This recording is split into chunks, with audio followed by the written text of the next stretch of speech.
जागे होऊन त्यागुनी स्वसुखजे सुमुहूर्त साधुनियाम आत्मा राम प्रसन्न खेती करुणी दासासी बोधावयाम करीती जागृत राष्ट्र व्यक्ती सकळा कल्याण साधावयाम त्या श्री सद्गुरु रामदास चरणा त्यादरे वंदूया.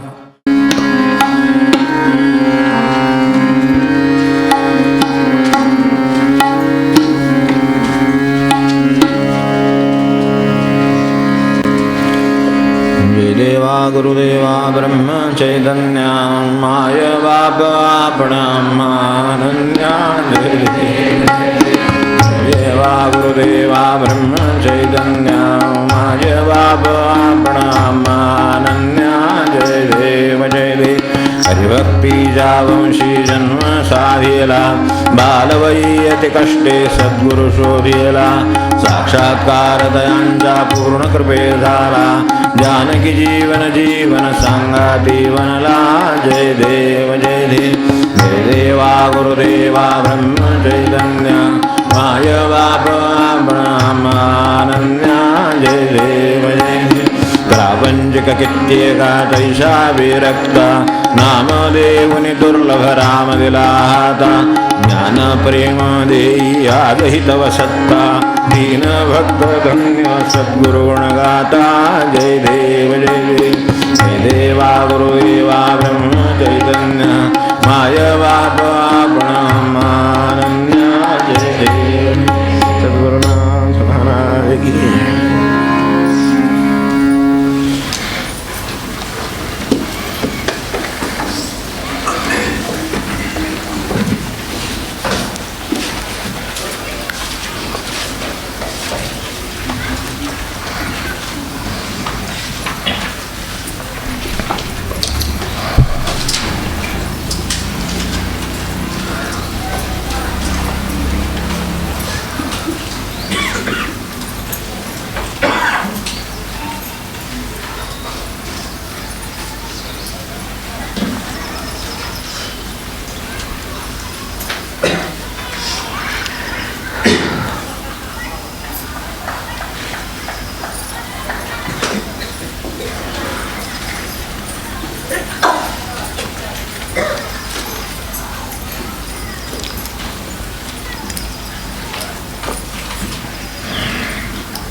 पंच श्लोक 15.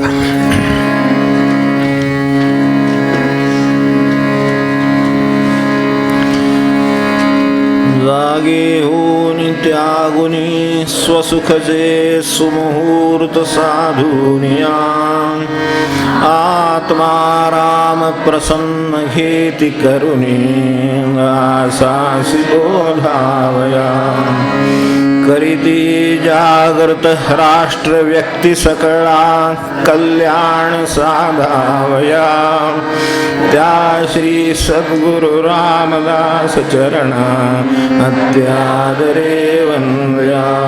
सद्गुरु समर्थ रामदास स्वामी महाराज की जय. जय रघुवीर समर्थ.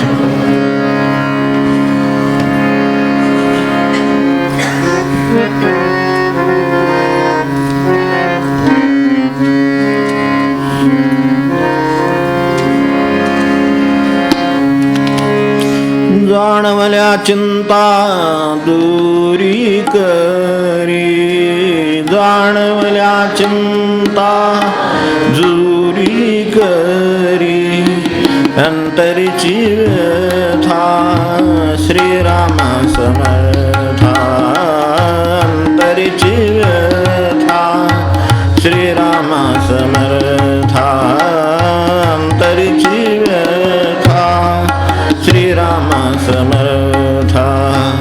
जाणवल्या चिंता दूरी करी जाणवल्या चिंता दूरी करी अंतरीची व्यथा श्रीराम समर्था अंतरीची व्यथा श्रीराम समर्था.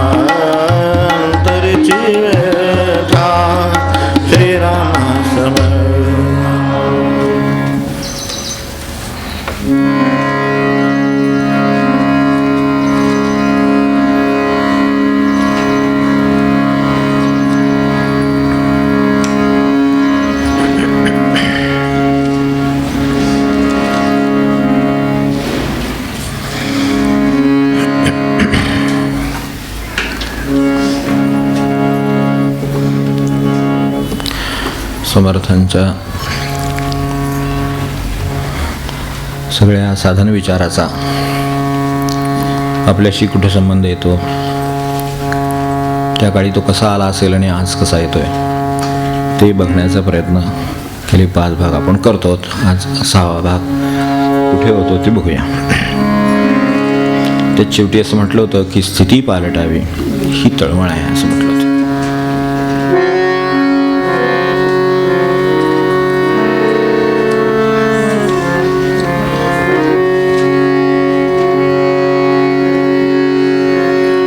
कुग्रामीचा वास आयुष्याचा नाश, कुग्रामीचा वास आयुष्याचा नाश, कुग्रामीचा वास आयुष्याचा नाश. विद्येचा अभ्यास तेथे कैचा, विद्येचा अभ्यास तेथे कैचा, कुग्रामीचा वास आयुष्याचा नाश, कुग्रामीचा वास आयुष्याचा नाश. तेथे कैचा देव, तेथे कैचा धर्म, तेथे कैचा देव, तेथे कैचा धर्म. कैसे कर्मा कर्म कळेची नाम, तैसे कर्मा कर्म कळेची नाम. कुग्रामीचा वास आयुष्याचा नाश, कुग्रामीचा वास आयुष्याचा नाश. कळेना परीक्षा चातुर्य मर्यादा, कळेना परीक्षा चातुर्य मर्यादा. लागतसे सदा पोट धंदा, लागतसे सदा पोट धंदा. कुग्रामीचा वास आयुष्याचा नाश, कुग्रामीचा वास आयुष्याचा नाश. पोट धंदा नीच जनांची संगती, पोट धंदा नीच जनांची संगती. तेथे कैची गती विवेकाची, तेथे कैची गती विवेकाची. कुग्रामीचा वास आयुष्याचा नाश, कुग्रामीचा वास आयुष्याचा नाश. विवेकाची गती सज्जन संगती, विवेकाची गती सज्जन संगती. दास म्हणे स्थिती पालटावी, दास म्हणे स्थिती पालटावी.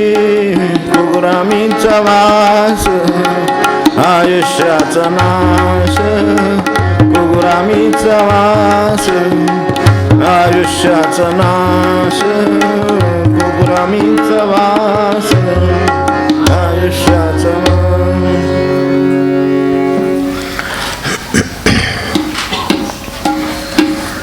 स्थिती पालटावी. तुमच्या लक्षात स्थिती आलेली आहे, काय स्थिती हवी हे लक्षात आलेलं आहे, आणि पालटण्यासाठी काय करायला हवं त्याची निकड जाणवली आहे. एवढं ज्याला समोर आहे त्याला स्थिती पालटण्याचा प्रश्न आहे. तर ते आहे हे आपण गृहीत धरू, त्याच्यावर आपण आता उहापोह केलेला आहे. त्यात एक महत्त्वाचा गेल्या वेळेचा विचार परत समोर ठेवतो की आपण सुरुवातीलाच म्हटलं जागे होनी त्यागुनी स्वसुखजी असं म्हणतोय आपण. तेव्हा त्यातलं जागं होणं ही अगदी निकडीची पहिली गोष्ट आहे असं आपण म्हटलं. तेव्हा त्याच्याशिवाय पुढे काही होण्याची शक्यताच नाही. जागा नाही त्याचं काही होतच नाही पुढे. तेव्हा ही अगदी निकडीची साधनं आहे. हे जितकं खरं आहे तितकंच जागं राहणं ही त्यापेक्षा जास्त निकडीची साधनं आहे. कारण जग झोपवायला बसलेलं आहे आपल्याला. सगळे बाकीचे गुंगे आणायला बसलेले आहेत. त्यामुळं जो जागा झालेला आहे त्यांनी जागं राहणं ही त्याच्यापेक्षा जास्त अवघड आणि तितकीच निकडीची साधना आहे हे आपण बघतो आहोत. हे का पाहिलं तर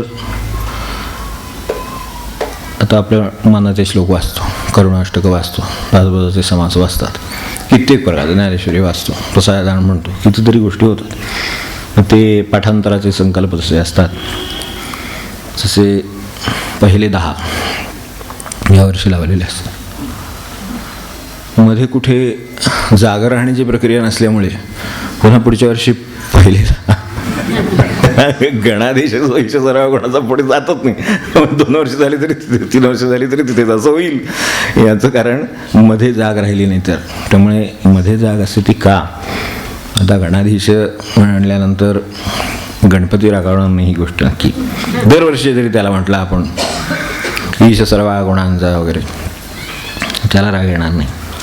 पण हा पुढचं कधी शिकणार, कधी म्हणणार असं तरी वाटेल की त्याला ही तळमळ वाटेल एवढं आपण लक्षात घ्यायला हरकत नाही. हे त्यांचं मोठ्यांचं जाऊ दे. आपल्याकडे एखादा फोन येतो, तो हॅलो हॅलो करतो. बरं, फोन आपला नव्हे, त्यांच्याकडून आला, ते हॅलो करतात म्हणून आपण हॅलो करतो, बाकी आपल्याला काय माहिती नाही. तर त्यामुळे ते हॅलो म्हणतात, आपण हॅलो म्हणतो, ते हॅलो म्हणतात, आपण हॅलो म्हणतो. ते हॅलो हॅलो हॅलो करत राहिले, पुढे तर काहीच बोलले नाहीत समजा, तर मग आपण काय करतो, ठेवून देतो. एकतर आपला नसला पाहिजे की कुठंतरी चुकीचं आपल्याला आलेलं असलं पाहिजे. याने ओळखले चुकीच्या ठिकाणी लागला आहे, काय असेल ते असेल, पण आपण तो ठेवून देतो. तेव्हा तो फोन कट करतो. तेव्हा आपण जर तेच करत राहिलो तर काळ आयुष्य कट करतोच आहे, मग तो करतो. आणि त्याचा प्रत्यय आपल्याला समर्थाने, मी आता सगळं सांगत नाही कारण एवढं प्रचंड आहे की समर्थाने म्हटले की बाकी क्षणाक्षणाचा त्यांनी उल्लेख केलेलाच आहे. ते ठणाणा वगैरे सगळं झालेलं आहे, ते आपल्याला माहिती आहे, पाठ आहे, पूर्वीच्या ह्याच्यात वाङ्मयात गेलेलं आहे. पण हे त्यांनी सांगताना असा शब्द वापरला आहे की पापणी खाली येते आणि वर जाते, त्यात काळ जातो असं लक्षात ठेवा म्हणले. आता ह्याच्या खाली कोणी येऊन सांगितलेलं मला काय, मी काय पाहिलं नाही म्हणून मला मी तिथं बघलेलो आहे ते जेव्हा ऐकलं तेव्हा, की पापणी खाली येते आणि वर जाते तेव्हा काळ गेलेला असतो, एवढं लक्षात ठेवा. मग आता एवढं जर लक्षात ठेवायचं ठरवलं तर पापणी किती वेळा खाली येते आणि किती वेळा, बाबा काय आयुष्य सुद्धा असेल आणि काळाने केलं असेल याची कल्पना यायला त्यांचा तो शब्द किती बारीक आहे. पापणी लवते, पापणी खाली येते आणि वर जाते, एवढ्यात काळ जातो, इतके काळाच्या बाबतीत सावध राहा असं त्यांचं म्हणणं आहे. म्हणून जागे होऊन त्यागुनी सुसुख दे, मग ते पुढचं सगळं आहे. जर जागे होऊन राहू मग स्वसुख त्यागण्याची भाषा. तेव्हा आता तू त्यांच्या साधनेचा भाग का आहे, त्यांनी तरी पहिल्यांदा स्वतःच्या सुखाचा त्याग केला. आपल्याला इतिहास सांगतो, आपल्याला माहिती आहे, त्यामुळे ते सांगायची आवश्यकता नाही. आपण असं विचार करू की त्याग म्हणजे काय अभिप्रेत असेल. आपल्याला साधनांकडे जायचं, तर साधनं सुरू करायची, तर परिस्थितीचं गांभीर्य आपल्या लक्षात आलं ह्या 4-5 भागातून की निकड निर्माण व्हावी, तळमळ निर्माण व्हावी, त्याच्याशिवाय पुढे काही होणार नाही. तर ते त्या दृष्टीनं आपण सगळे काही निवडक काही गोष्टी पाहिल्या. तेव्हा आता त्यागाची सुरुवात निदान ज्या टाकण्यासारख्या गोष्टी आहेत तेवढ्या तरी टाकून देणं अशी करू. टाकण्यासारख्या गोष्टी तरी टाकून देणं, याला तरी त्याग म्हणूया. म्हणजे सुरुवात करायला पाहिजे ना तर कुठेतरी. त्याग तर भलती मोठी गोष्ट आहे. जागे होऊन त्यागुनी स्वसुखच आहे, म्हणजे इथे त्यांची सुरुवात आहे. आपली सुरुवात निदान टाकण्यासारखी गोष्ट तरी. तसा विचार केला तर कचरासह टाकायची आपली तयारी नाही. मुळात आधी केर कोणी काढायचा इथपासून सुरुवात असते, त्यामुळे तो घरातला प्रश्न येतात, मी काय पडत नाही. पण ते जे काय आपल्याला केर आहे तो सुद्धा टाकावा की नाही टाकावा, तर तो मुलाचा वाटतो. तर आपण बाकीचं काय टाकू. काय झालं त्यात बुद्धिवाद, बुद्धिभ्रंश, नंतर हे सगळं वाढलं, त्याच्यामुळे वाढू दे, काय हरकत नाही, नुकसान होत नाही, सावधाचं नुकसान कधी होत नाही. पण त्यामुळे कचरा टाका म्हटलं तरी सुद्धा लगेच काही लोकांचं ते असतं की कचऱ्यातून कला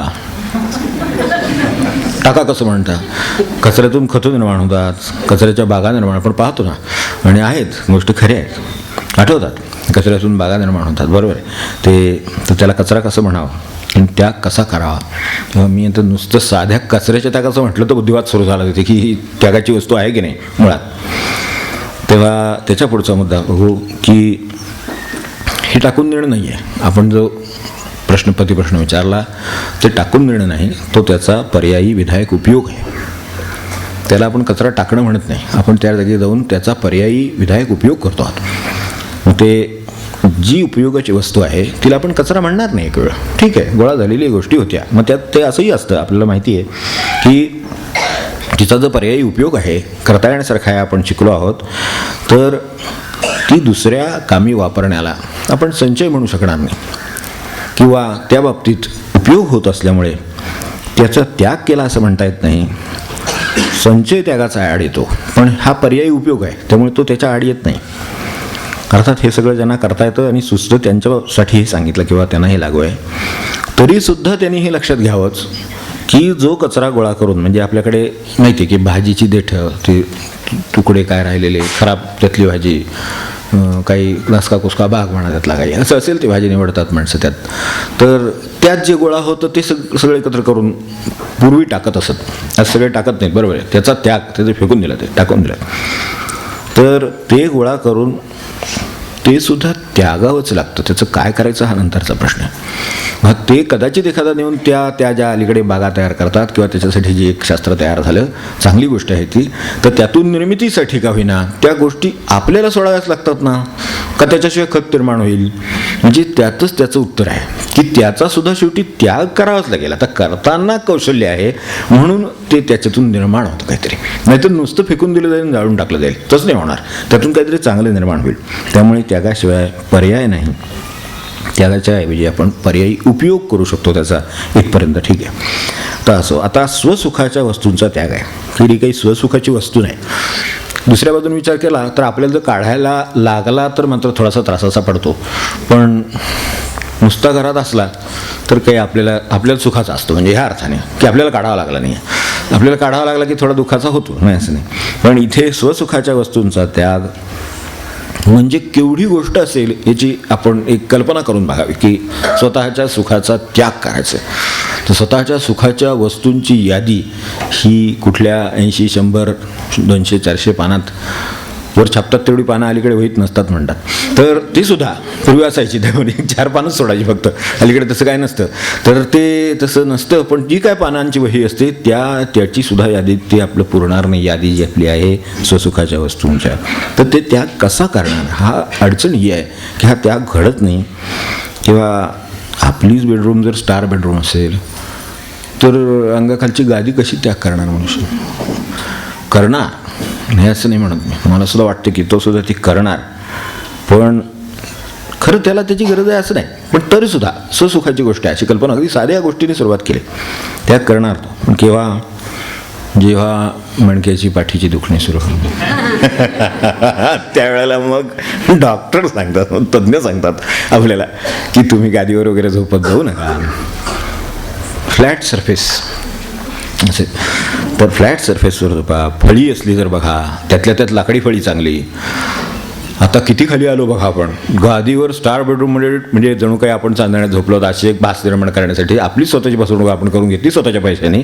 तर त्यात जे आपण झोपलेले होतो ते आता फळीवर झोपायला तयार झाले का? तर आता ते दुखणं म्हणजे ते सुखाचाच प्रश्न आहे मुळात आलेला, पण तो वेगळ्या पद्धतीने उभा राहिला. त्यावेळेला आमची त्यागाची तयारी झाली. तेव्हा ही त्यागाची तयारी म्हणता येत नाही. ज्या वेळेला मला ते कळलं आणि याची मला गरज नाही असं ठरलं त्यावेळेला मी ते त्यागलं. मग तसंच काही करता येईल तर बघा. आणि ही गोष्ट खरी आहे की गादीवर झोपायचं सोडलं. मी म्हणलं हे बरोबर म्हणतात, समर्थ म्हणतात ते बरोबर आहे, आपल्या गादीची काही आवश्यकता नाही झोपायची असं. तर असे ह्या सगळ्या त्यांच्या ज्या पुढे आता ज्या गोष्टी येत आहेत त्याच्याशी संबंध आला आहे तेवढ्याच मी फक्त सांगतो त्यांच्यातल्या. तर यासाठी समर्थ म्हणतात की तुम्हीच वेळीच सावध व्हा ना. हे सगळं पाठीचं मागे लागण्यापेक्षा तुम्हीच स्वतः कांबळ्यावर झोपायला सुरुवात करा, तुम्ही स्वतः जमिनीवर झोपायला सुरुवात करा, हे प्रश्नच येणार नाहीत. तर असं त्यांचं म्हणणं आहे. आपण त्याहीकडे म्हणजे हे साध्या जीवनाचं सांगतो, साधनेच्या जीवनाचं आणखीन त्याच्या पुढे आहे. कारण जो विसावलेला सुखावलेला आहे तो जागा लवकर होण्याची शक्यता नाही पुढे, हे त्यात दडलेलं आहे. म्हणजे त्यांना स्वसुख का नको आहे? स्वसुखाची त्यांच्या कल्पना माहिती, त्यांना माहिती नाही तसं नाही आहेत, पण स्वसुखात माणसाला बेसावत करण्याची क्षमता आहे. त्यामुळे थोडा दुःखातच देह ठेवायचा म्हणजे तो आपोआप जागा होतो. त्यामुळे कांबळ्यावर झोपलेल्याची जाग लवकर असते आणि पराच्या गादीवर झोपलेल्याला लवकर जाग येत नाही, सरळ आहे. पण आता ह्यातला भेद लक्षात आला आणि सावध झाला तर त्याचा उपयोग करायचा असेल तर हे शक्य आहे. तेव्हा त्या अर्थाने त्याग. दुसरं संचयाच्या दृष्टीनं त्याग तोही आहे. या अनेक गोष्टींचे संचय झाले म्हणून कधी आपण घरामध्ये बघतो एकावर एक टाकायची वेळ येते, त्याने आणखीनच अडचण निर्माण होती. कधी पाठीचे त्याला तर गादीवर वळताच येत नाही. आमच्याकडे एक व्यायाम तज्ज्ञ आले होते. ती म्हणाले ही गादीवर गादी आली, पहिली गोष्ट एक गादी काढा त्यातली वेळेला, तर तिथून व्यायामाची ही आहे सुरुवात आहे. म्हणजे हे सगळं अडचणीचं होतं, तर ते तुम्हाला शरीराला अडचणीचं करेल. तर अशा तऱ्हेचे संचय आहेत.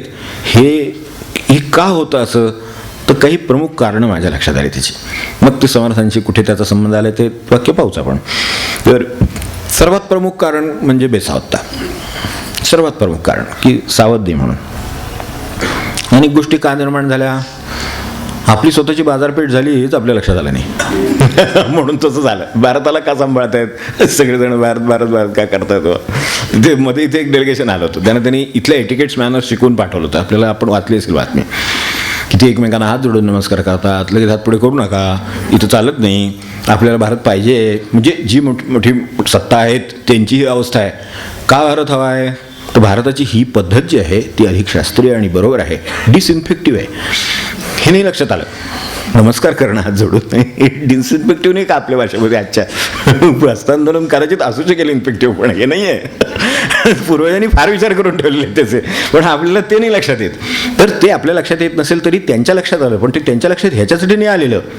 त्यांची बाजारपेठ आहे, ती माणसं दुखावली गेली. तर आपला जो करार व्हायचा आहे पुढे, त्या करारावर कदाचित अडचणी येईल. सह्या यांना मॅनर्स नाहीत म्हणून सह्या त्यांनी जर नाही केल्या तर आपलं एवढं मोठं गिऱ्हाईक जाईल. तर ह्या दृष्टीनं तुम्ही ते करू नका. म्हणजे आपली बाजारपेठ होते ते लक्षात येत नाही आणि बेसावध असतो म्हणून हे असं होतं. असं सगळीकडेच होतं खरं सांगायचं तर. देहबुद्धीची पकड. किती गोष्टीच्या बाजूने आपण विचार कराल, ज्या बाजून चाल त्या बाजूने सगळीकडे समर्थांचा संबंध आहेच, तो सांगतोच परत. देहबुद्धीची जबरदस्त पकड हे माणसाच्या संचयाचं एक मोठं कारण. देहबुद्धीची कितीतरी जबर पकड इंद्रियांच्या बाजूने आहे, खाण्यापिण्याच्या बाबतीत आहे. म्हणजे असं समजू नका की या लौकिक गोष्टी फक्त आहेत, दृश्य नाही. मानाची पकड आहे, लौकिकाची पकड आहे, पैशाची पकड आहे, शास्त्राभ्यासाची सुद्धा पकड आहे, म्हणजे विद्वत्तेची सुद्धा पकड आहे. विद्वत्तेत राम नाही, ज्ञानात त्याच्याहीपेक्षा आत्मज्ञानात राम आहे, विद्वत्तेत राम नाही. त्यामुळे त्याची पण पकड आहे. तेव्हा देहबुद्धीची पकड ही अशी साधीसुधी वाटणारी नाही. आपण गेल्या वेळेला एक अभंग घेतला होता, तो घ्यायचा राहिला. त्याच्यात एक ओळी होती, तेवढी त्या 2 ओळी घेऊन पुढे जाऊ. समर्थांनी ते फेटाळून दिलं सरळ. मागे आपल्याला मी बोललो होतो त्याविषयी एक वाक्य सांगितलं होतं की हे का होतं, तर ही माणसं, हे त्यांचे आचार, हे त्यांची जीवनपद्धती, हे सगळं आपल्याला मोठं वाटतं म्हणून हे होतं. जे क्षुद्र वाटतं, तुच्छ वाटतं, त्याच्या मागे कोणी जात नाही. जे आकर्षून घेणारं वाटतं, जे मोठं वाटतं, ज्याचं अनुकरण करावं असं वाटतं, त्या पोटी मनुष्य हे होते त्याच्या मागे लागतो. तर त्यालाच त्यांनी उसमे क्या आहे जी गेल्या वेळेला आपण अर्ध म्हणू शकलो, काही वेळ नव्हती त्यावेळेला. राम जाने जिया तो क्या जी, राम जाने नर जिया तो क्या जी, राम जाने नर, राम जाने नर जिया तो क्या जी, राम जाने नर, राम जाने नर. धन दौलत सब माल खजीना, धन दौलत सब माल खजीना, और मुल्क सर, और मुल्क सर किया तो क्या जी, और मुल्क सर किया तो क्या जी, रामन जाने नर, रामन जाने नर जिया तो क्या जी, रामन जाने नर, रामन जाने नर. वेद वेद पुराण की चर्चा घनी है, वेद पुराण की चर्चा घनी है, और शास्त्र पढ़, और शास्त्र पढ़ आया तो क्या जी, और शास्त्र पढ़ आया तो क्या जी, रामन जाने नर, रामन जाने नर, जिया तो क्या जी, रामन जाने नर, रामन जाने. याचं नाही किंमत की ह्या शास्त्राभ्यासाला सुद्धा त्यांनी एवढी किंमत दिली. किंमत आहे म्हणून एवढीच. वेद पुराण की चर्चा घनी है, और शास्त्र समर्थांच्या ह्या हिंदी रचनामध्ये आहेत, त्या काळात त्या पद्धतीचे शब्द आहेत, आपण ते व्यवस्थित दुरुस्त करून आपल्या सोयीसाठी, कळण्याच्या सोयीसाठी घेतले. शास्त्र और शास्त्र पढ़ आया तो क्या जी, उसमें क्या है. नुसती शास्त्र सांगितली किंवा नुसते वेद पुराणांची चर्चा केली म्हणजे काय झालं, त्याला जर राम कळलेलं नाही, त्याला जर अंतरात्मा कळलेला नाही, आत्माराम कळलेला नाही, भगवंत कळलेला नाही, तर त्याच्यात काय विशेष झालं. असं एकदा काय विशेष झालं म्हटलं की ते काही विशेष नाही हे वेगळं सांगण्याची चित्ताला गरजच नाही, की ते उचलून बाजूला टाकतात. ते जगाला किती मोठं वाटत असलं तरीसुद्धा झालं. गेल्या वेळेला आपण बाकीच्या गोष्टी बघितल्या होत्या, त्यात हे पण होतं. तर त्यात अजून 2 गोष्टी होत्या. काय असतं, 2 प्रकारचे अजून लोक आहेत. एक मिरवणारे साधू आहेत, त्यांनाही समर्थाने यात सगळ्यात पदात घेतलेलं आहे. दरवेश शवडा, दरवेश शवडा, जंगम जोगी, जरवेश शवडा, जंगम जोगी, और कान फाड़ी, और कान फाड़ी, हुआ तो क्या जी, रामन जाने नर, रामन जाने नर, जिया तो क्या जी, रामन जाने नर, जिया तो क्या जी, रामन जाने नर. आणि काही दुसरेही गटाचे लोक आहेत, ती त्यात घालून टाकलेले आहेत. आणि योग्य आहे, सगळं आपल्या लक्षात येईल. ज्यांना आत्मज्ञानाची खबर सुद्धा नाही, वार्ताही नाही, आणि ध्यान मात्र बकाच आहे, बरोबर उचललेले. आत्मज्ञान की खबर न जाने, आत्मज्ञान की खबर न जाने, और ध्यानन बक, और ध्यानन बक, हुआ तो क्या जी, और ध्यानन बक, हुआ तो क्या जी, रामन जाने नर, रामन जाने नर, रामन जाने नर, जिया तो क्या जी. तेव्हा ही देहबुद्धीची पकड आहे, ह्यात हे सगळं आहे. हा देखावा कशाचा आहे, तो श्रीमंतीचा आहे का विद्वत्तेचा आहे का ध्यानाचा आहे का वेद पुराण शास्त्र चर्चेचा आहे, त्याची काही संबंध नाही. तो जर देखावाच असेल, त्यात जर आत्मज्ञानाची झलक नाही तर काय उपयोग नाही त्याचा. मग असंच तर 90% जग झालं. आपण पहा बाहेर काय परिस्थिती येते, म्हणून तिथे जाऊन समाधान होत नाही. हे जे आहे हे संचयाचं आणखीन महत्त्वाचं कारण काय, सत्संगतीचा अभाव. हे एक मोठं कारण आहे. बघितलं, सत्संगतीचा अभाव आहे, त्याच्याविषयी आपल्याला स्वतंत्र बघायचं आहे. म्हणून त्याच्या उदाहरणांची आत्ता इथे चर्चा करीत नाही फारशी. आणि हे जे संचय आत्मे आहेत, त्यांचे जे लौकिक देखावे आता सांगितले, प्रभाव सांगितले, त्यात आमची देहबुद्धी आड येते ते सांगितलं. तर त्याच्यामुळं मनुष्याचा इकडे संचय, त्याच्यामुळं मगाशी म्हटलं त्याप्रमाणे आपल्याला वेळीच सावध व्हायला अडचण निर्माण होते. तर त्या अडचणीत मला तो मुद्दा महत्त्वाचा नाही, पण जाता जाता समर्थांचं लक्ष किती बारीक आहे आपल्या प्रपंचाकडे, जगाच्या प्रपंचाकडे. आपल्या म्हणजे आपल्या, त्यांना काय प्रपंच नाही, ते कुठल्याही क्षणी उठून जायला मोकळे आहेत. तर तसं नाही आहे. हे त्यांचं किती बारीक त्याच्यावर लक्ष असेल. आणि मला सांगा काय प्रपंच त्याच्यापेक्षा वेगळं असेल, आणि त्यांनी किती बारीक बारकाईनं तो टिपलेला आहे. सदा तेलाणा सदा मिठाणा. काय आता प्रपंचात काय आहे? याच्याविषयी काय 300 वर्षापूर्वीच आहे. अहो मला नाही वाटत काय फार फरक पडला. काय ते ब्रँड बदलले असतील याच्याविषयी काय, गाण्यावर जात असतील, दुकानात जातात. सदा तेलाणा सदा मिठाणा सदा धान्याणा सदा द्रव्याणा. काय वेगळं आहे? सदा तेलाणा सदा मिठाणा सदा धान्याणा सदा द्रव्याणा सदा वस्त्राणा. नाही घेतलं तर काय होतं आपल्याला माहिती आहे. सदा वस्त्राणा तेव्हाही तेच होत होतं. सदा वस्त्राणा सदा शाकाणा. नुसतं वस्त्र आणून चालत नाही, पसंतीचं लागतं, हे महत्वाचं. सदा वस्त्राणा सदा शाकाणा.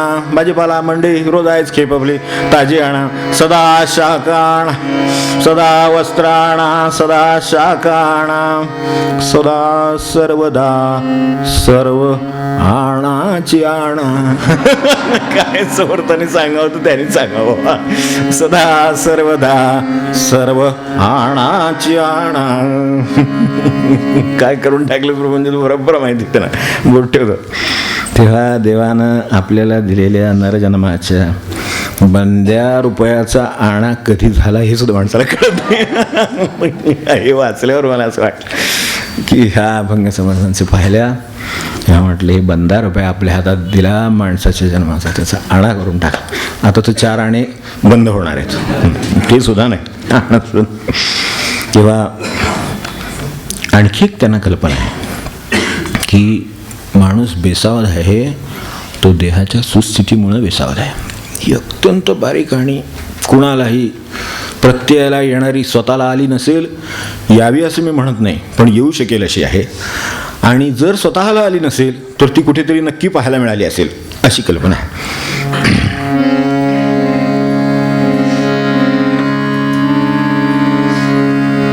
देहे चालता सर्व ही सुख आहे.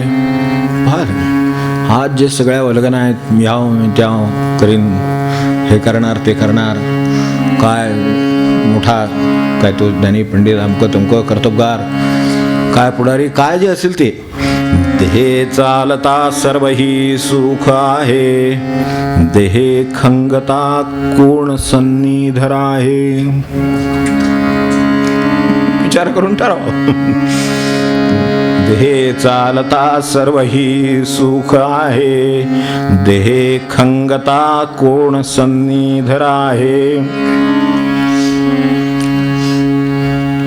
हिंडतायत फिरतायत, आपल्याला मदत करतायत, तोपर्यंत आई आई बाबा बाबा करतात. आई बाबा जागेवर बसू देत. त्यावेळेला भावंडांची आठवण होती, त्यांची तेवढीच जबाबदारी असते की नाही. कोणाचं सांगत नाही, सगळ्यांचंच सांगतो. त्यांची ते का तेवढी जबाबदारी. त्या आधी बाबा करत होत तेव्हा त्यांची जबाबदारी, तेव्हा आई करत होत तेव्हा त्यांची जबाबदारी, ती कुठे गेली?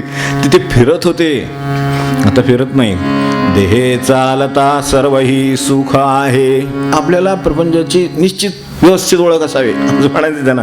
देहे चालता सर्व ही सुख आहे, देहे खंगता कोण सन्निधर आहे. मिळाली सखी चोरटी वैभवाची, मिळाली सखी चोरटी वैभवाची. सखी म्हणजे सगळीच माणसं जी संगतीला येतात मिळतात, ती असे तेवढं लक्षात ठेवून राहा. बस राहावं तर लागेल, माणसं तर असे असणार, पण आपण हे ओळखून आहोत एवढं खरं. मिळाली सखी चोरटी वैभवाची, भले आणती दायके ही भवाची. काय देणे घेण्याची म्हणजे मायेचे देणेकरी आहेत एवढं लक्षात ठेवा. मिळाली सखी चोरटी वैभवाची, भले जाणती दायके ही भवाची. देहे चालता सर्व ही सुख आहे, देहे खंगता कोण सन्निधर आहे. विचार करून पहा की आपण हेच केलं असेल, आपण आपलं हेच होईल, हे आकलन व्हायला तरी कुठे जाईल मनुष्य? हे त्याला आकलन तरी व्हायला नको का? ते आकलन होण्यासाठी सत्संगाशिवाय मार्ग नाही. हे तरी आपल्याला सत्संगच की हे त्यांनी लिहून ठेवले, 300 वर्षापूर्वी लिहिणे सदा आणाचे आणा, ते आम्हाला आता लक्षात आलं. अरे हे त्यांना माहीत आहे, हे आज आपण नवीन शिकलोय असं काही नाही, हे सगळं शिकलेलीच आहेत लोक. ते जर आधीच वाचलं असतं तर आपलं काय होईल हे लक्षात आलं असतं. त्यानुसार काय जेवढं राहायचं जेवढं ठेवायचं तेवढ्या गोष्टी त्या त्या ठिकाणी त्या ठेवल्या असत्या. पण ते आता सगळं ठेचा खाऊन शिकण्यापेक्षा हे सत्संगतीनं ठेच लागण्याच्या आधी शिकता येतं. सत्संगतीचा फायदा हा. तेव्हा रस्त्यावर अनेक सावधानतेच्या सूचना आणि बोर्ड लिहिलेले असतात, पण नुसतं त्या रस्त्याने गेलं म्हणजे ते दिसतात असं नाही. त्यासाठी थोडं थांबावं लागतं, थोडं वाचावंही लागतं. तेव्हा समर्थांचे मी अगदी सुरुवातीला म्हटलं, मला उपयोग काय झालेला आहे, तो उपयोग हा झालेला आहे की हा जो थांबावं लागतं, वाचावं लागतं आणि विचार करावा लागतो हे सांगितलं आहे. आणि त्याची आपल्या अनुभवाशी सांगड घालून बघावी लागते. हे जे काम आहे ते त्यांनी करून दिलेलं आहे. म्हणून प्रपंचात गरजेनुसार थांबणं, वाचन करणं, मनन करणं, चिंतन करणं या सगळ्याला एकांताचं साधन म्हणतात. कशाला एकांत म्हणायचं तर हा एकांत आहे. मी आपल्याला जागा होण्याच्याबद्दल बोललो, या साधनाबद्दल बोललो. हे जे एकांताचं विजनवासाचं साधन आहे हे अत्यंत गुणकारी साधन, अगदी पहिलं आहे साधन ते तसं. कारण ते कळलं तरच पुढचं सगळी साधनं सुरू होतात असं समजू फार. तर एकांतवास, विजनवास अगदी पहिल्या आपल्या ह्यातल्या साधन विचाराच्या वेळेला बोललो होतो की पुढे साधनं आहेत, तर त्याच्यात येण्यासाठी आपल्याला थोडा वेळ लागला. पण आलो आहे आपण तिथे की हा विजनवास हे मोठं साधन आहे. फक्त त्याच्याबद्दल गैरसमज आहेत ते दूर करत आपण पुढे जाऊ, म्हणजे आणखीन आपल्याला त्याचा उपयोग करून ज्यांना घ्यायचा आहे त्यांना घेता येईल. त्यात एकांताच्या कल्पना तशा आहेत किंवा विजनवासाच्या कल्पना अशा आहेत की कुठेतरी आपल्याला जंगलात निघून जायचं. बरोबर आहे, समर्थ सगळं सोडलं आणि उठून जंगलात निघून गेले. त्या काळात समुद्राचे हे काय किनारे होते, नदीचे किनारे होते, हे सगळ्या जागा होत्या.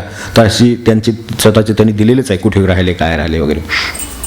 तर त्यात प्रथम देहान दूर जाण्याचा मनुष्य अभ्यास करावा. एकांत साधनाचा पहिला अभ्यास हा देहानं दूर जायचा, मग पुढे मनानं दूर जायचं. ते जमत नाही, त्या दोन गोष्टी वेगळ्या आहेत. हे देहानं दूर गेल्यावर लक्षात येतं.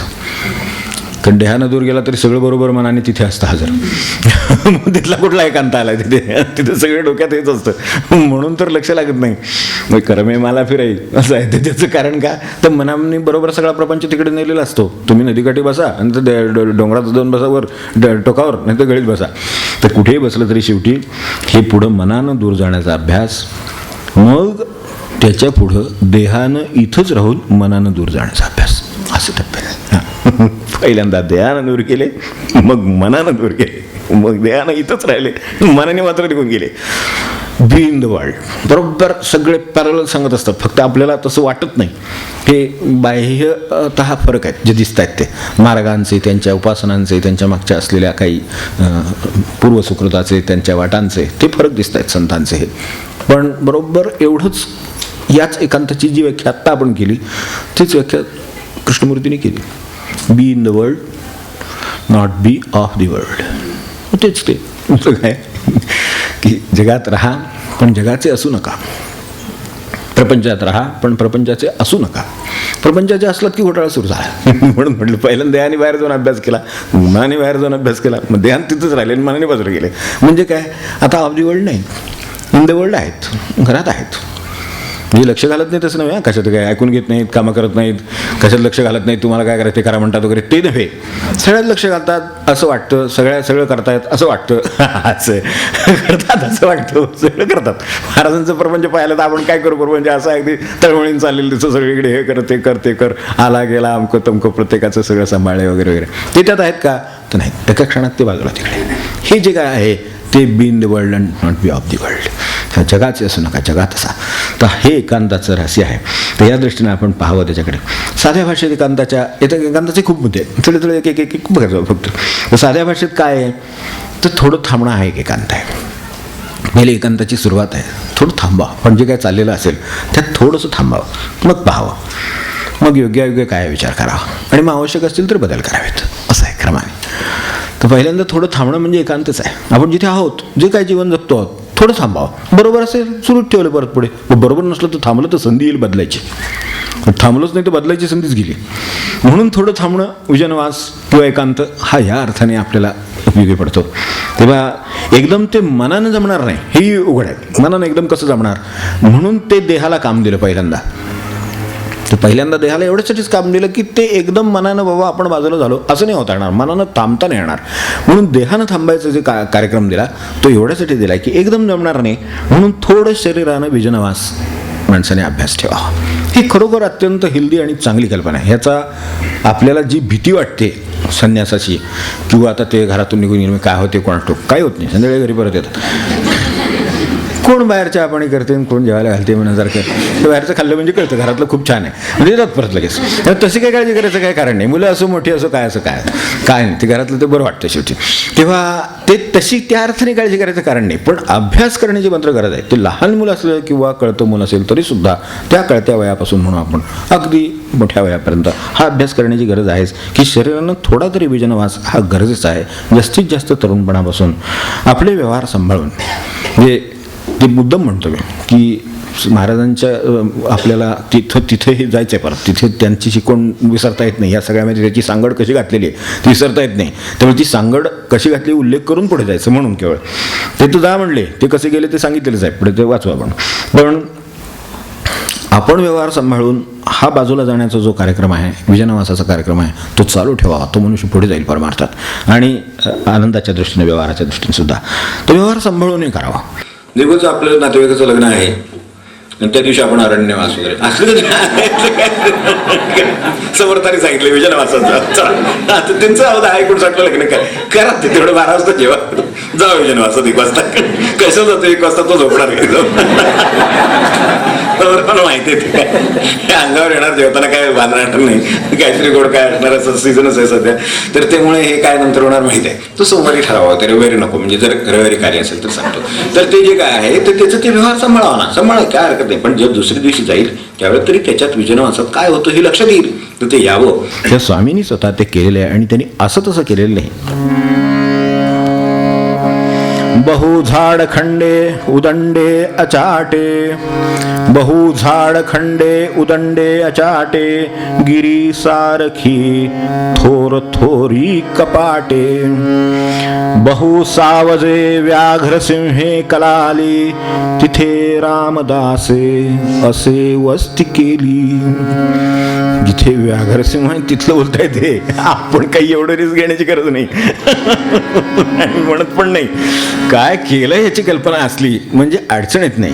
वेळा रामगडीत म्हणजे त्यावेळेला काहीच वस्ती नव्हती, 25-30 वर्षापूर्वीची गोष्ट आहे. त्यावेळेला तिथं वाघरांचा आवाजही तेवढ्या, आणि मुक्काम करायचा असेल तर आपल्याला नक्कीच त्याचा अनुभव येऊ शकेल. त्यावेळेला होते तेवढं. तर अशी व्याघ्रसिंह कलाली असणार. पण त्यावेळेला आपल्या चित्ताचं काय होतं हे काय आपल्याला घरात बसून कळणार आहे. घरात ओरडतात पण ती गोष्ट वेगळी. पण तिथलं जे खरं वाघाचं ओरडणं आहे ते आपलं खाऊन टाकेल ना. हे काही शेवटी सोडून देणारच ना, किती ओरडले तरी आपल्या घरातलं शेवटी सिक्युअर सेफ असतं जरी ओरडले तरी. तर ते जे वाघाचं ओरडणं आहे प्रापंचिकानं बरोबर त्याची कल्पना असते. तर ते जे तिकडचं खरं वाघ सिंहाचं ओरडणे आलं जे एका झेपेमध्ये तुम्हाला दुसऱ्या झेपेत घेऊन जाईल एवढी त्याची ताकद असते. तर त्यावेळेला आपल्या चित्ताचं काय होतं ते कळायला तिथेच पाहिजे मनुष्य खरं. हे मला पटलं त्यांचं. ते तिथं वाघर आहे, त्यांनी मला सांगितलं जाताना तुम्ही रात्रीच्या मुक्कामाला जाणार तर तुम्ही काळजी घ्या. म्हटलं तर काय आता वर गेल्यावर आपण काय काळजी घेणार, समर्थानेच काय काळजी घेतली तर ते तर गळतं उघडी आहे, हे सगळं उघडच आहे पडलेलं, इथे सगळं जंगल आहे आणि कोणी आलं तर आलं ते येणार, त्याचं असेल आपली गाठ पडायची तर पडेलच, नसेल तर काय झालं तरी पडणार नाही. ते ओरडेल बसेल, समोर वाटलं तर निघून जाईल. ते गेलं शेवटी निघून. त्यामुळे तसं काय नाही होत. पण त्यांनी काय केलंय ते सांगितलं. बहु झाड खंडे उदंडे अचाटे, गिरी सारखी थोर थोरी कपाटे, बहु सावजे व्याघ्र सिंहे कलाली, तिथे रामदासे असे वस्ती केली. राहून पाहिलेले सगळे. तेव्हा आपण साध्या अर्थावर येऊ की साध्या भाषेतलं एकांत सेवन हा एक अत्यंत असा निकोप असा चांगला अभ्यास आहे. एकांत सेवन हा मार्ग आहे या सगळ्याकडे जाण्याचा. तेव्हा ते म्हणजे काठावर बसणं. साध्या दृष्टीनं मनाच्या दृष्टीने विचार केला तर काठावर बसणं आहे. नदीच्या काठावर जसा मनुष्य बसतो, आपण प्रपंच डोई बुडालेले असतो. काठावर बसल्यावर लक्षात येतं की किती बुडालोय, काय बुडालोय, नकातोंडात पाणी किती गेले हे बाजूला आल्यावर लक्षात येतं. तर तसं काठावर शांतपणे बसणं आणि आपलाच जीवन प्रवाह आपण पाहणं याला एकांत सेवन असं म्हणतो. सुरुवातीचं आहे त्या जागी, लांब जायची गरज नाही. इथे बसून काय करता येईल, इथे बसून हे करता येईल की माझं जीवन कसं चाललंय पाहता येईल. यात जाता जाता म्हटलं ना काही गैरसमज नसावेत. तसं त्यात एकांतात असणं आणि एकाकी असणं यातला मात्र फरक लक्षात ठेवा. कट्टिकाईंचा गोंधळ होण्याची शक्यता असते, होतो पण काही नाही. आणि असं वाटतं की घरात दुसरं कोण नाही म्हणजे मी एकांतातच आहे.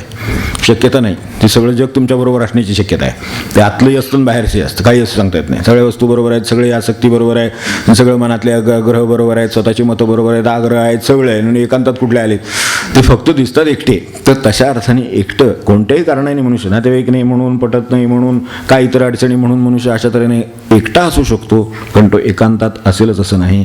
तो तशा भूमिकेतून या सगळ्याकडे पाहत असेल असं नाही. तर त्यासाठी तो फरक लक्षात ठेवून मग पुढे जावे.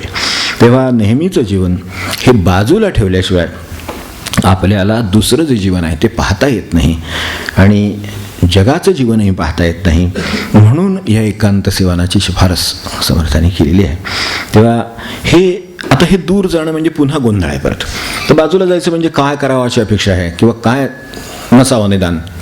तेव्हा हे बाजूला जाणं म्हणजे अरण्यात आहे. तर अरण्य सेवा म्हणलेलंच आहे समर्थाने, आपल्याला सगळं पाठ असेल. तर हे जे दूर जाणं आहे ते असं आउटिंगसारखं नव्हे, ट्रिपसारखं नाही. अगदी स्पष्ट आपल्याला कल्पना असलेली बरी. तेव्हा सुखाच्या ट्रिपा नव्हे म्हणजे हे एकांतवासाचे काही विजनवास किंवा असं समजण्याचे समजूत करून घेण्याचं कारण नाही. ती सहल नाही. काय केरळ, साऊथ, अमकं तमकं काय हिमालय वगैरे सुद्धा. त्या अरण्यात जीपमधून फेरफटका मारायचा, ह्यात कसला एकांतवास, ह्याचा एकांतवासाशी काही संबंध नाही. जीपमधून बाहेर ओढा, होऊ दे काय व्हायचं ते एकदा, तेव्हा करा एकांतवास होईल. मग म्हणता येईल थोडंसं तरी काहीतरी झलक त्याच्यात आहे. तर त्या अरण्यात ते जीपमधून फेरफटका मारायचा किंवा भीषण वस्तुसंचाई बाहेर असल्यासारखं त्याला आपण तोंड देतोय असं जणू काय परिस्थितीत त्या समुद्रकिनारी वगैरे माणसं वाळूत छत्रीखाली वगैरे बसले. अजिबात त्याचा काय संबंध नाही एकांतवासाशी. जाऊ दे. तर तो हिमालयन ट्रेक मग तो आम्ही कसं करून आलो आणि त्याच्यानंतर मग गरम गरम कॉफीचे घोटके घेत आम्ही टेंटमध्ये विसावलो. अजिबात विजनवासाचा काही संबंध नाही. आपण काही गैरसमज करून घेण्याचा अर्थ नाही. तेव्हा तुम्ही टेंटमध्ये छान आहात, आनंदात राहा, तुमची ट्रिप झाली असं आपण समजूया. तेव्हा त्या सहलीचा ह्याच्याशी काही संबंध नाही. त्यांना विजनवास जो अभिप्रेत आहे तो एकटा प्रवास पायी करतोय, झाडाखाली राहतोय, पाणी नाही आहे, पाठीवर भाकरीची पिशवी आहे, चालले पायाला पुढं इस्तोवर चालणं चाललंय. हे सगळं आहे. हे सगळं एकट्याला बरोबर कळतं काय करायचं ते. शरीराचं पण कळतं, मनाचं पण कळतं, काय उलगाल होती ती कळती, घरी काय आहे त्याची किंमत कळती, सगळं आपोआप कळतं. हे जीवन कळण्यासाठी जो प्रवास आहे ते एकांतवास आहे. तर त्या अर्थाने आपण त्याच्यात आता ह्याच्यासाठी स्वामींचं काय म्हणणं आहे, त्यांनी काय केलं ते बघा.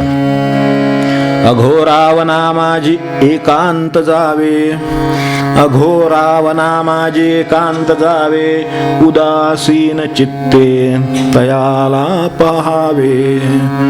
तिथे काय आपल्याला नुसतं स्वतःला पाहायला पाठवलेलं नाही, तयाला पहावे. तेही पाहावं की तिथे कोण वास करतो, या सगळ्या सृष्टीचा कोण चालक आहे, कोण वास करतो आहे.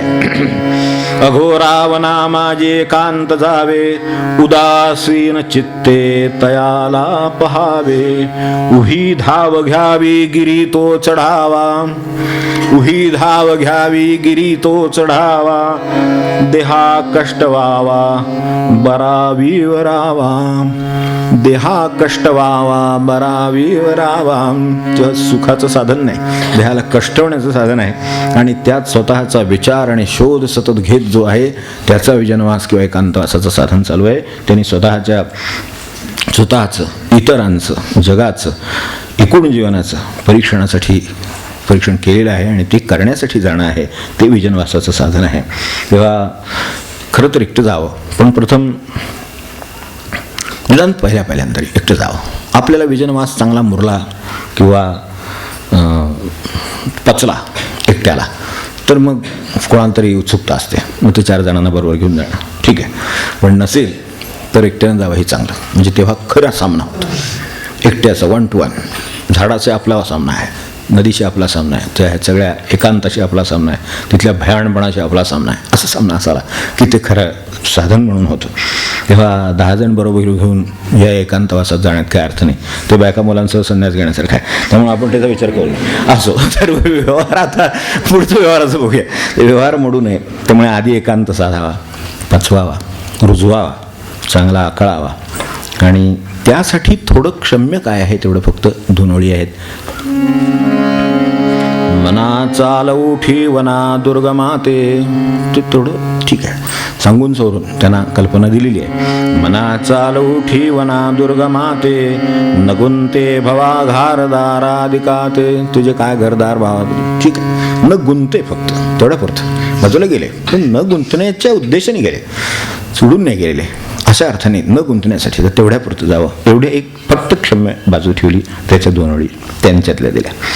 आता एकांताचा सराव जो करावा लागतो त्याचं कारण आणि त्याचे जे बारकावे आहेत ते खूप आहेत. त्याची फक्त सुरुवात करून ठेवतो. त्याचं समर्थांनी हे अरण्य केव्हा घ्यावं याच्याविषयी खूप ठिकाणी खूप म्हणलेलं आहे. अरण्य घेणं म्हणलं, याला विजनवास म्हणलं, एकांतवास म्हणलं. आपल्याला जो शब्द सोयीचा वाटेल तो घ्या, अर्थाचा मूळ भाग तोच आहे, भाव तोच आहे. बहु क्रोध येताची अरण्य घ्यावे. अरे बापरे, काय अवघड काम आहे, पण आहे, त्यांनी सांगून ठेवले, सगळं ऐकून ठेवलेलं बरंच ते. बहु क्रोध येताची अरण्य घ्यावे, मुखे बोलल्या बोलल्या वीण आधी पळावे. समर्थ सांगताना काही सोडतील असं वाटत नाही, फार बारकाईने सांगितलेलं आहे. मुखे बोलल्या वीण आधी पळावे, बहु क्रोध येताचे अरण्य घ्यावे, मुखे बोलल्या वीण आधी पळावे. जर रागीट स्वभाव आपला असेल तर समर्थांचं जर ऐकायचं असेल, तुम्हाला वाटतं अरण्याच्या जवळच आपलं घर बांधलं, करू नका, मी गमतीन सांगतो, सोडून द्या. त्यापेक्षा रागावरला परवडेल आपल्याला.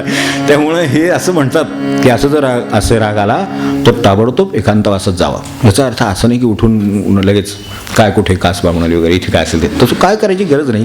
फक्त एकांत घ्यावा, म्हणजे पटकन आपण एकांताच्या भूमिकेत जावं. मी एकटा आहे, हे जे चाललेले आहेत मी नाही, म्हणून म्हटलं ना, मनाने एकांतच आहे ते, तर तसा अभ्यास असावा. आणि तो अभ्यास केला की मुखे बोलील्या वीणा आधी पळावे, कारण त्या क्षणीच मुखाने काहीतरी जाण्याची शक्यता आहे, आणि ते एकदा गेलं की मागे येण्याची शक्यता नाही. ते काहीतरी निर्माण करूनच येणार, आलं तर व्याजासकट परत येतं ते. त्यामुळे मुखे बोलिल्या वीण आधी पळावे.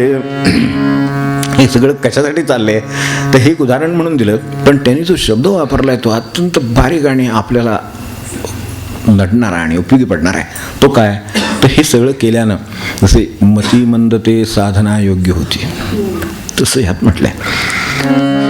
देहा कष्टता नष्ट संदेह जातो. बाहेर जाऊन त्याच घटनेकडे लांब जाऊन माणसाने पाहिलं की त्याचा दृष्टिकोन बदलतो. त्याला असं वाटतं की हे बरोबर आहे, हे चूक आहे, त्याचं जी काय भूमिका होती ती बदलते. त्यासाठी त्यांनी बाजूला जायचं. आता ते मनानं जाईल, शरीरानं जाईल, काय त्याच्या व्यवहारात असेल ते अरण्य घेईल तो. त्या दृष्टीनं ते अरण्य घेतलं की त्याची भूमिका बदलते. तो शांत होतो आणि तो विचार करतो. विचार केल्यावर त्याच्यातला संदेह निघून जातो आणि मग तो बरोबर कामाला. हा देहा कष्टता नष्ट संदेह जातो, पुढे साधकू साधना योग्य होतो. पुढे साधकू साधना योग्य होतो. तो साधना योग्य होण्यासाठी हे सगळं आहे. एकांताने जर सर्वात मोठी गोष्ट काय साधत असेल साधन म्हणून, तर मनुष्याची आकलन शक्ती जबरदस्त वाढते. कल्पनेच्या ताब्यात जायचं नाही. एकांताचे काही पथ्य आहेत, ते सगळा एकांत काही आज होणार नाही, पण त्याची काही पथ्य आहेत. पण त्या पथ्यामधलं सर्वात मोठं आहे की आपण आपल्या कल्पनेच्या आहारी नाही जायचं.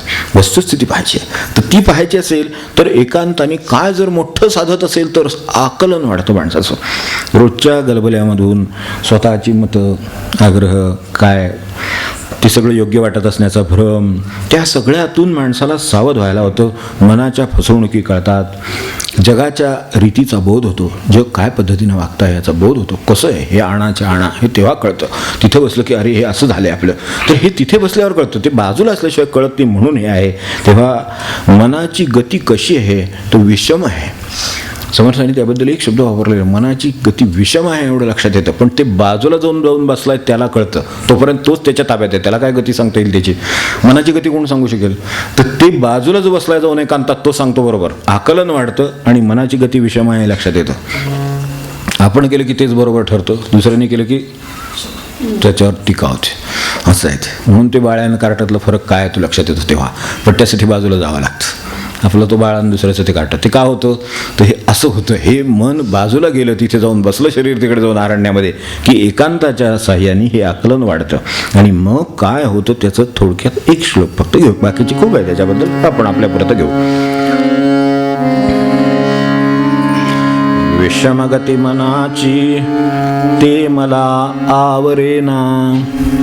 मनाची गती विषम आहे आणि ती माझ्या ताब्यात नाही. म्हणजे एखादे वाहन असावं, आपण बसावं ड्रायव्हिंगला आणि आपला त्याच्यावर ताबा न चालावा, तशी अवस्था आहे. आता काय होईल पुढे ते आपण विचार करावा. विषमगती मनाची ते मला आवरेना, शरीर विकळ होते ते मला सावरेना.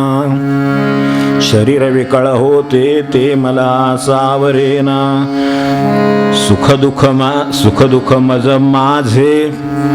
खरं सांगायचं ना, आपल्या सुखदुःखाची सगळी तक्रार आहे. त्यांनी एका ओळीत तक्रारीचा शेवट करून टाकलेला आहे. ज्यांनी एकांतात जाऊन काही आकलन केलं असेल तर आकलन शक्तीची वाढ म्हणजे काय हे जर सांगायचं असेल तर एक वाक्य बस एवढं यातलं. सुखदुःख मज माझे वाढिले तेची जेऊ. काय याच्यापेक्षा सांगा, प्रपंचाचं आकलन याच्यापेक्षा काय असेल.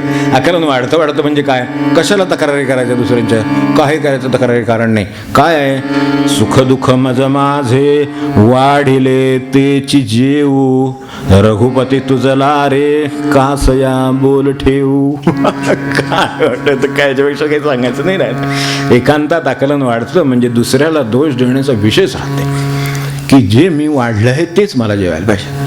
ते मीच वाढलेलं आहे, ते सुखाचं आहे का दुःखाचं आहे हे माझं आजचं आकलन आहे. पण प्रत्यक्षात मीच ते वाढलेलं आहे. मीच गोळा केले, संस्कार गोळा केले असतील, वाचन गोळा केलं, मतं गोळा केली, लोकांना बोललो, व्यवहार केले, काय चुकीचे बरोबर जे केले ते वाढलेलं आहे, ते जेवायचं आहे. मग आता मला सांगा बाकीचा काय संबंध कशाचा. विषमगती मनाची ते मला आवरेना, शरीर विकळ होते ते मला सावरेना. सुखदुःख मज माझे वाढिले तेची जेऊ, रघुपती तुझला रे कासया बोल ठेवू. काही देवाला दोष देण्याचं कारण नाही. सगळं आपल्याकडे आहे, तेथे प्रश्न तेथे उत्तर, असे इतर कोणी जबाबदार. आता काय म्हणलं का वेळ तिथेच म्हणलं. तेव्हा हे आपला त्यातला समन्वय आपण लक्षात घ्यावा.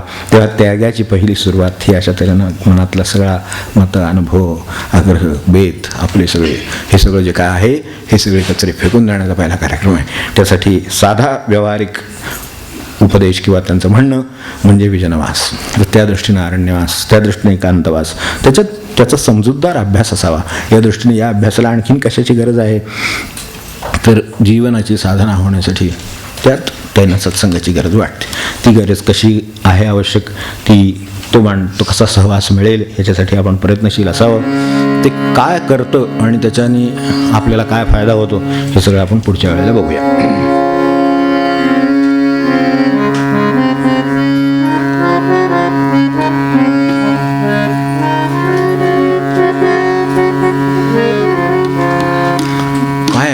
सत्संगातले त्याची सगळं सांगायचं आहे, त्याच्यात फक्त एक सारभूत 2 ओळी फक्त समोर ठेवतो आणि आपली प्रार्थना करायची आणि थांबायचं. तर त्या जे साधन आहे हे एकांताचं साधन कळायला आपल्याला हा समर्थांचा सगळ्या वाङ्मयाचा सत्संग आपल्याला त्या अव्ययाच्या शब्दांच्या कशात तरी रूपाने उपयोग पडला. तो अमुकच पद्धतीने पाहिजे असं नाही. चित्ताचा पालट हे संत संगतीचं काम आहे. तर तो चित्ताचा पालट त्याच्यात त्यांनी 2 गोष्टीवर ठेवल्यात, म्हणजे हे ठेवलं आहे काय महत्त्वाचे म्हणून सांगितलं. त्यात काय होतं तर संत चरणामध्ये जन पावन होत असे चरणी. नुसत्या चरणी मनुष्य पावन होतो. आपण पाहिलं असेल तर रमणांच्याकडे गेलेला मनुष्य कितीही गोंधळ डोक्यात घेऊन गेला असला तरी गेला आणि समोर बसला की तो शांत झाला. त्याच्या डोक्यातले सगळे गोंधळ निघून गेले. या क्षणी काय आहे, काही नाही, मी शांत आहे, एवढं एकच उत्तर त्याच्याकडून येतं. हे कसं येतं हे त्या सत्संगाचं परिणामकारकता आहे आणि त्याचं कार्य आहे. तर ते आपल्याला कळावं यासाठी त्यांनी 2 जे त्यातलेच फक्त 2 ओळीतले 2 ओळी घेतल्यात फक्त. जन पावन होत असे चरणी. जिथे बोललं जातं हे बोललं जात नाही तिथे काय होतं तो मनुष्य नुसत्या तिथे असण्याने पावन होतो. पावन होत असे चरणी. आणि दुसरं ज्या ठिकाणी बोललं जातं तिथे शब्द वापरले जातात, जिथे काही संवाद होतो, जिथे काही मिळतंय प्रत्यक्ष शब्दांच्या माध्यमातून तिथे सुख सार विचार मिळे चरणी. सत्संगामध्ये सत्पुरुषांच्या चरणाकडून काय मिळतं तर सुखसार विचार मिळे शरणी.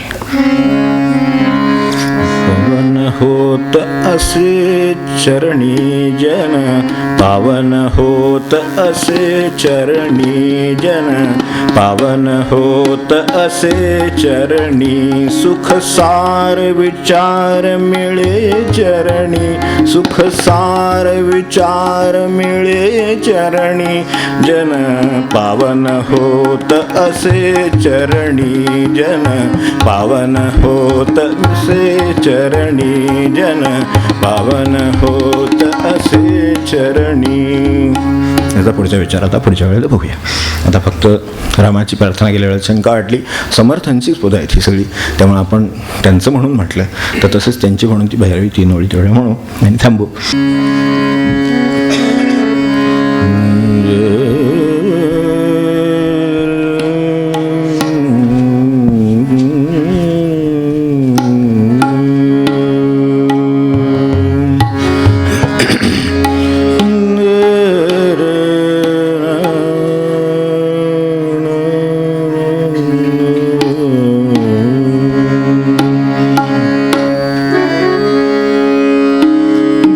दयाल दया करो राम, दीन दयाल दया करो राम, दीन दयाल दया करो, दीन दयाल दया करो राम.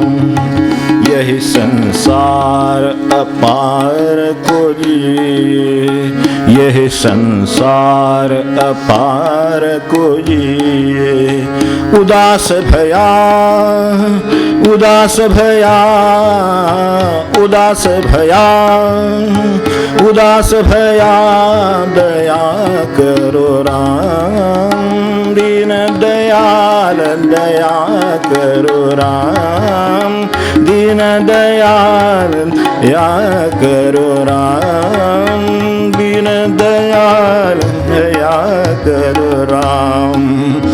जानत जानत मानत मन को, जानत जानत मानत मन को, ऐसा काम किया, ऐसा काम किया, ऐसा काम किया, ऐसा काम किया, दया करो राम, दीन दयाल दया करो राम, दीन दयाल दया करो, दीन दयाल दया करो राम.